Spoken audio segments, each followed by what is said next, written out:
There were fireballs. You can call them meteoroids. There's going to be a lot more of those fireballs.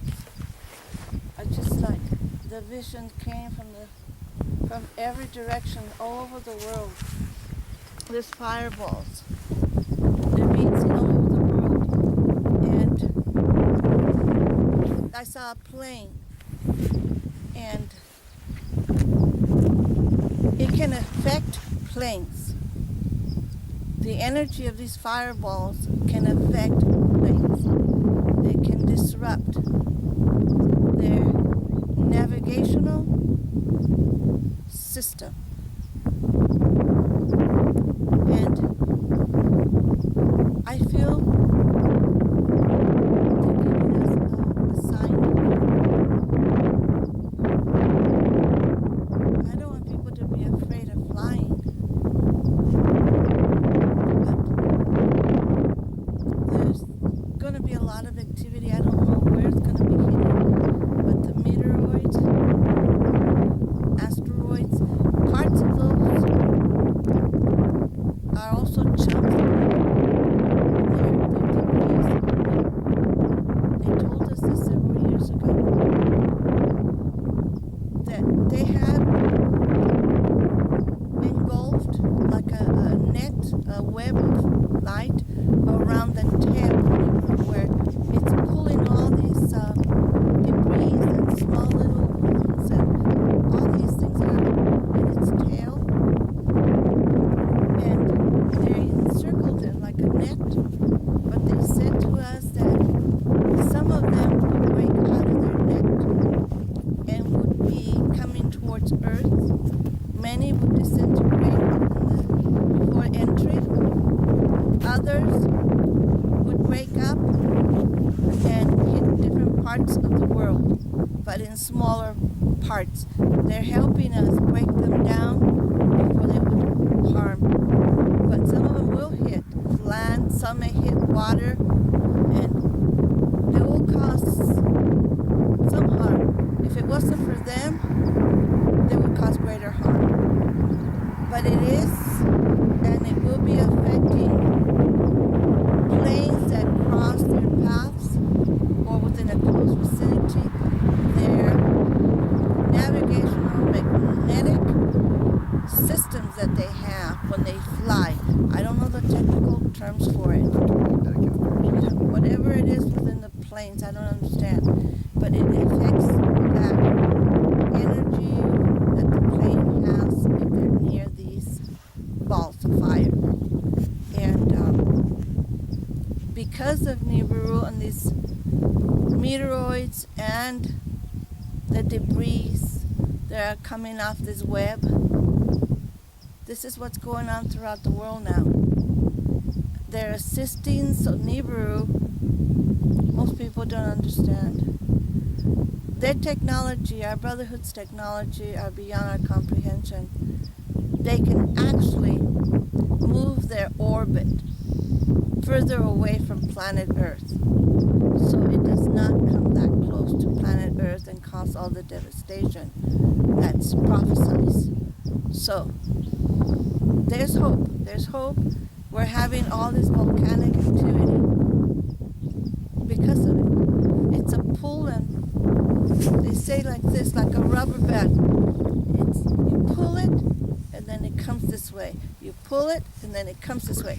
This is the kind of energy Nibiru is causing on our solar system and our planets. It comes near it, and it presses down, and then it pulls up. And this is what causes some form of destruction or harm onto our solar system. They're all being affected in some way by this planet X that you've named it. And by them taking this rubber band and pulling it this way, the rubber band is like their orbit. So by pulling one end of it this way, away from planet Earth, a certain distance, it will avoid a lot of the destructive effects on this planet, because they need to save this world. We are a beautiful species.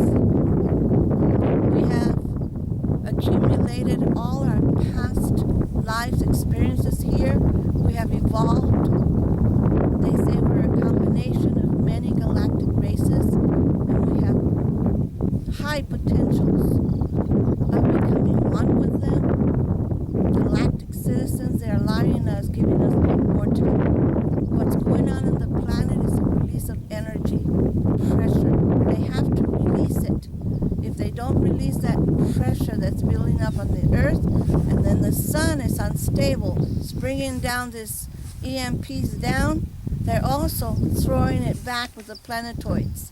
They're throwing back that energy back to the sun. We'll receive portions of it. The majority, they push it back to the sun. Deflecting it. It's like a shield. There's shields, they push it back. We receive some of it. This is also causing planet Earth to have some form of magnetic unbalanced within the core of the Earth. And that energy comes out, and it needs to be released in different parts of the world. Tremors, earthquakes, volcanic eruptions. All this is energy that's being released. If it's not released, they say this would be devastating, because I see the volcanoes, they will just explode. Devastating explosions. A little bit of explosion here and there is a release of energy. Of movement here and there is a release of energy. If they don't release this energy, they say the tectonic plates that are building up in here, north of Alaska, down South America, they are so unstable, they're still moving. They have not come into place. They're not stable. They're still moving. That's why you still have these potential tremors coming on through all the Pacific coastlines. It can affect San Andreas, to Madrid, and Newfoundland, up to northern California, up to Canada. This is what they were trying to explain in the mountains in Los Angeles, City of Angels.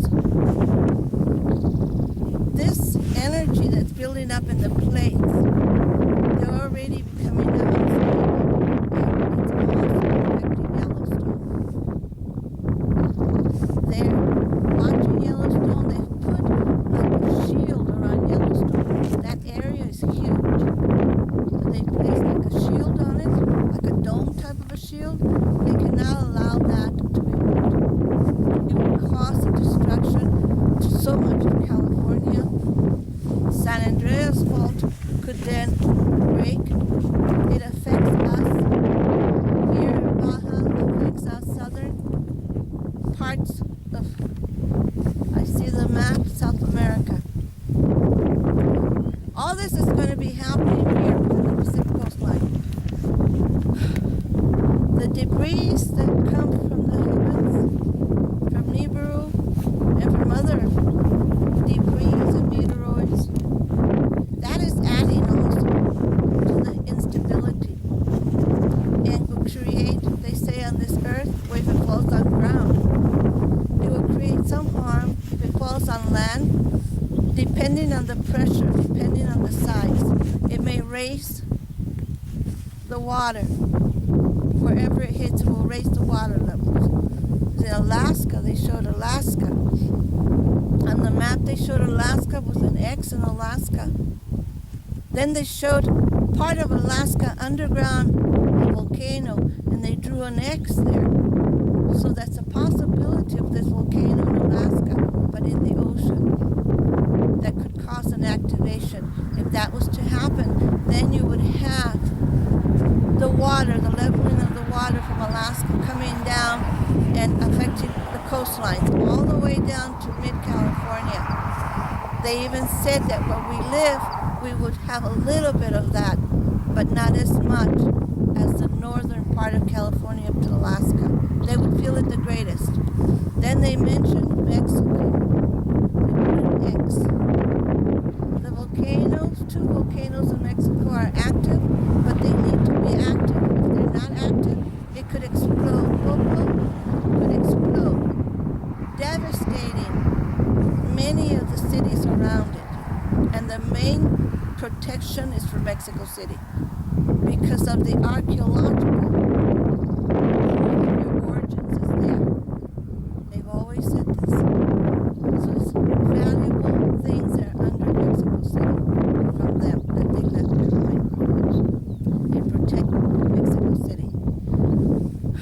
many have been found already, many. But they've always said that the Sphinx, that's where they're going to find also proof of your origins, under the Sphinx. So they have uncovered much of it, but they have not uncovered the totality of it. Mexico is very, it's a trinity in Mexico, and it's a trinity with Egypt, and it's a trinity with South America. You have Mexico, you have South America, and you have... No. They put down here now, the energies have changed. It's Mexico, and it's South America, and in South America, you have this area that you're having all these earthquakes now. It's a vortex, and this vortex is being disrupted. That's why all these earthquakes are happening around this area of South America. See, this is a trinity. It was connected with Machu Picchu. It was Mexico, it was Machu Picchu. And then it was the pyramids of Egypt. That was, they call this an anchor. It's a main anchor like a ship, where you throw down the anchor and you anchor the big boat. This is what it is. It's an anchor. It's been affected. And this is why you're having all these movements in South America. Okay? Machu Picchu is another point that is of an entry, like a vortex for celestial brotherhoods to come through. It's an entry point. So that's keeping the balance in South America. You need to keep this anchor complete, okay?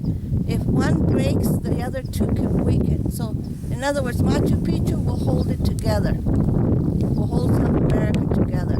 It's all interconnected. The other connecting points on the planet, they look like a spider web. It's just like trinities. And each one connects to another, connects to another. It's throughout the world. And this is what this net, they say, is what holds the world together. It holds the stability of the North and South Pole. Then you have the big anchors. And there are several parts of the world. We need those to stabilize the planet. So right now we're going through a period of balancing and returning it back into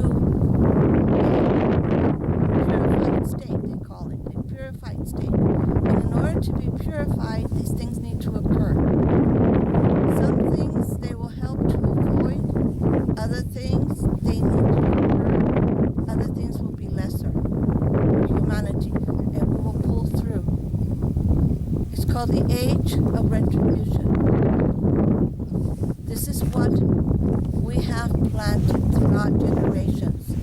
These are the times of harvest for the nations, for the collective whole, for individuals. And this heaven, the sky, right now, is not a safe place to be. I hope that they balance all these meteoroids and debris from planet Nibiru, because it will cause great unstable energies in the heavens, sonic booms that people are hearing, the frequencies and sound vibration that people are hearing comes from the inner earth and comes from the heavens. Instability from all these things. And flights, depending on where the flight is going to, depending on where those fireballs and debris are coming, what speed, pressure, this is now in your hands, is it? You must allow this time to pass before there can be any safety in the heavens. They say, stay grounded. There's a tremor, they say, that is great. They say, fall flat on your stomach. Just fall on your stomach. And you're going into what they see like a pyramid shape. Anywhere that you can form a pyramid in your home or building or outside, anywhere that you can form a pyramid, you lay flat down on your stomach and you cover your whole head and you put yourself like into as small as you can be, but your body to the ground within a pyramid formation. That is very important. Wherever you feel these tremors, that's what you find in places of safety. You say that through under the ocean, the veins go under the ocean of the movements of the earth that are causing a lot of these major quakes. They are crossing the oceans, and they will also cross Europe. Okay, like veins in your body, now they're going to start crossing into Europe. The veins will start hitting over here, the Pacific coast. Right now, those veins have been concentrating within South America. They're going to start going under the water and start hitting different parts of Europe, and then they go under, and they'll start hitting some parts of the Pacific Ocean. These are just pressure release points that they are doing for the good of humanity, for the good of the planet, and we need to survive them and we need to prepare them. They send you their love, they send you light, they're sending you their wisdom, and it says, protect thyself. We are here to assist. It says, beloved ones, we know who you are, each and every one of you.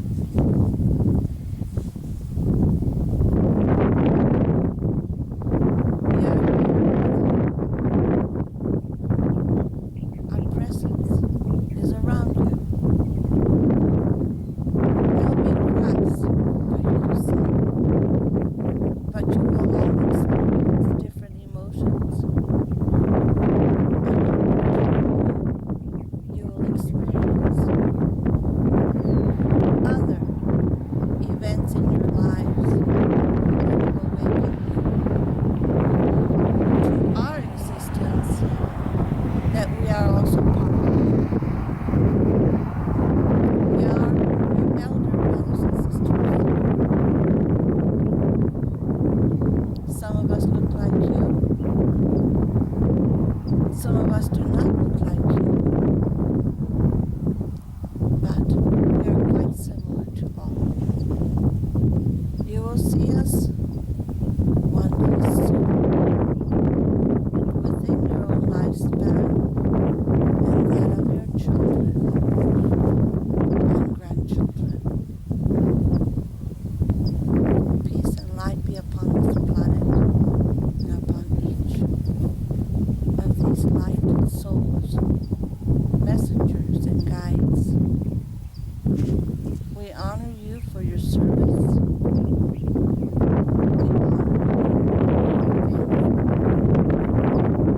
honor you for your unselfish service unto humanity. Peace be upon you.